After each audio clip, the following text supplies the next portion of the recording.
watch over your heart with diligence. Lord, how you watch over your heart with diligence? He says, I'm going to break it down to you. Watch over your heart by staying in that word and be diligent to what God says. And he said, if you'll do that and get away from all negativism, all fear, doubt, and worry, all poverty, all anything that would entangle you and become a weight that will cause your thinking to believe whatever it is you're entangled with, that's going to be your destiny. You know, some people, some ladies and guys are out there saying, I'm never going to find a wife. I'm never going to find a husband.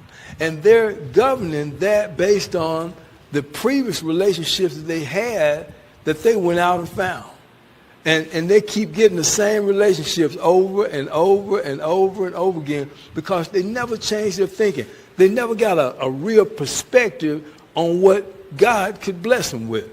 So when you get in that word and you stay close to the word, it's going to change the way you see things. When he says that he wants to supply all of your needs according to his riches and glory in Christ Jesus, Philippians 4:19, he didn't mean finances, spirituality only. He's talking about overcoming sickness, having abundance of money, having a good life, having the right wife.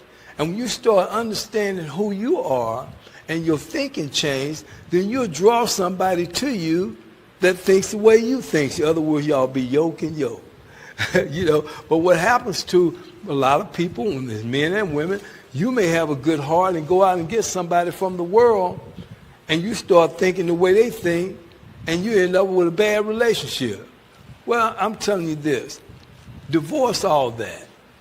Get away from those people that are doing those things that you know is not right. And ladies and gentlemen, if you really want to know something about a person, let the person do all the talking when you meet them, and they'll tell you everything that's in their mind. It said, wherever their heart is, there their treasure lies also. Out of the mouth speaks from the abundance of the heart. So he'll tell you everything.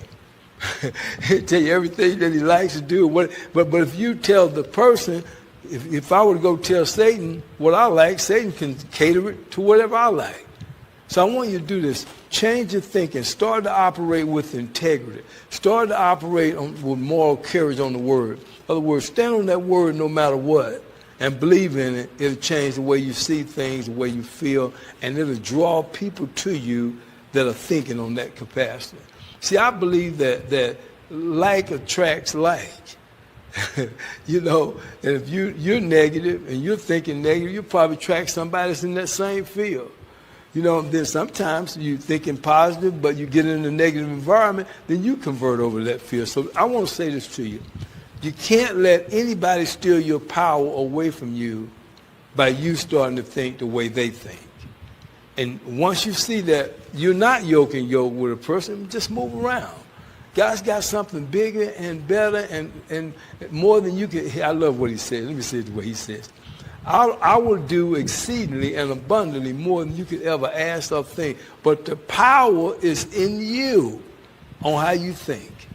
So I need you to go from wrong thinking to right thinking. Remember, poverty, sickness, doubt, fear, worry, limitations, family curses, where you came from, even the sickness that you're in right now, don't adopt that thinking.